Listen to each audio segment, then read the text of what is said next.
मज़ेद है, मैं उस धरती से आता हूँ जहाँ से पहली बार मेंबर ऑफ पार्लियामेंट बहन जी को बनाने का काम किया था, बिजनौर से। बिजनौर से आप आते हैं? जी हाँ। क्या कहोगे, आज मान्यवर साहब की जयंती है और आप बिजनौर से यहाँ आए हैं नोएडा? देखिए, ये जो कारवा मान्यवर लेके चले थे उसकी आपको एक छोटी सी झलक यहाँ देखने को मिल रही है। और ये जितने भी लोग हैं ये मान्यवर की विचारधारा को आगे बढ़ाने वाले लोग हैं, मान्यवर की विचारधारा को आगे लेके जाने वाले लोग हैं। मान्यवर की सत्ता की चाबी अपने पास रखने थे, सत्ता की चाबी हमारे हाथ में होगी, ये वो लोग हैं। कैसे सत्ता की चाबी हाथ में होगी सर? जाहिर सी बात है, वोट से। आप ब्लड पेपर पर वोट तो नहीं बचा आपके पास ना। देखिए, आप कैसे कह सकते हैं?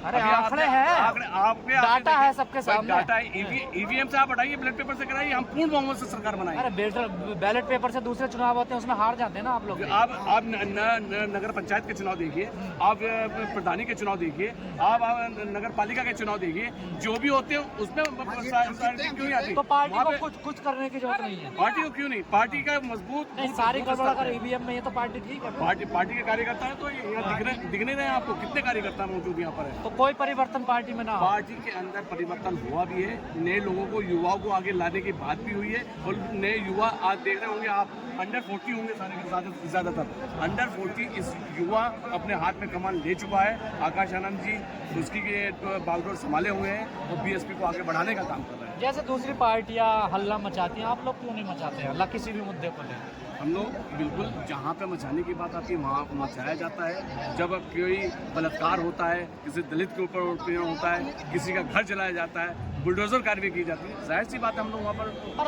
अब इस बार हमने यहाँ कई लोगों से बात करी, खासकर मुस्लिम, तो वो कह रहे हैं कि अब हम सपा को वोट नहीं देंगे। क्या ये सच बात है? जाहिर सी बात है, ये उनकी विचारधारा है कि बिल्कुल नहीं देंगे, क्योंकि दा से होता है दलित और माँ से होता है मुस्लिम, वो दोनों मिल जाए तो दा और माँ मिल जाए तो हो जाता है दम। और जब हमारे अंदर दम पैदा हो जाएगा तो हम हर एक ताकत को हराने का काम करेंगे। पर सपा ने तो पीडीए बनाया है, सबको लेके एक साथ चलने देंगे, दलित पिछड़ा को लेके। वो बहुजन समाज पार्टी की कॉपी कर रहे हैं। बहुजन समाज पार्टी जो बनाया गया था वो मान्यवर काशीराम जी ने 1984 में बना दी थी।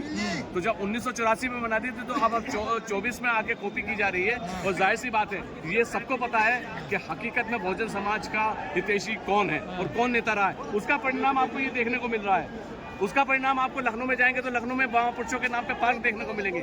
जिन लोगों को, जिन महापुरुषों को जानते नहीं थे, उनके ऊपर पार्क बनाए गए हैं, उनके ऊपर जिले बनाए गए हैं। राहुल गांधी, अखिलेश यादव कह रहे हैं ना आप बहुजनों को हक हम दिलाएंगे। इससे पहले भी तो उनकी गवर्नमेंट रही है, तब हक कहाँ गया था? उससे पहले कांग्रेस रही है, तब हक कहाँ गया था? बहुजन समाज पार्टी ऐसी पार्टी है जब ये सत्ता में आई है तो उन लोगों को मंत्री बनाने का काम किया है जिनके विधायक नहीं बनते थे।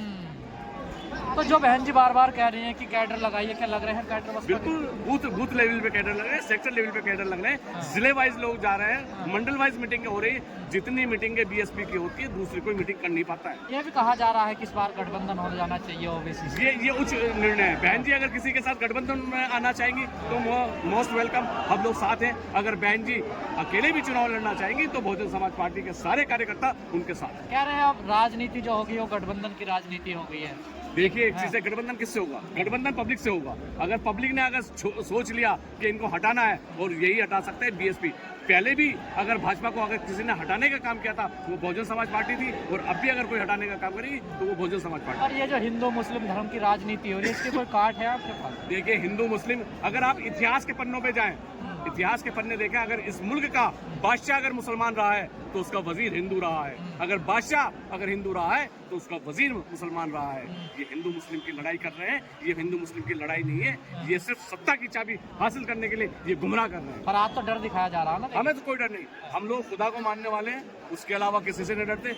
योगी और मोदी जी हमें डरा नहीं सकते, क्योंकि हमने फिरौन को भी देखा है, हमने और लोगों को भी देखा है। इसलिए हम डरने वाले लोग नहीं है। हमें पता है जितना यकीन हमें जिंदगी पे, उससे ज्यादा यकीन हमें अपनी मौत पे भी है। तो इसलिए हम डरने वाले लोग, हम डरते हैं तो सिर्फ उस खुदा से डरते हैं। आप बिजनौर से आते हैं, नगीना में चंद्रशेखर आजाद सांसद बने हैं, क्या लग रहा है उनके बारे में, क्या राय है? देखिए, लोगों को गलती का एहसास हो रहा है, लोगों को गलती का एहसास हो रहा है। और अगर गलती का एहसास अब आने वाले में जब चुनाव होगा तो उनको पता चल जाएगा। क्या एहसास हो रहा है गलती का? जाहिर सी बात है, क्षेत्र के लोग उनको सांसद बनाने के बाद पछता रहे हैं। क्यों पछता रहे? काम नहीं कर रहे क्या?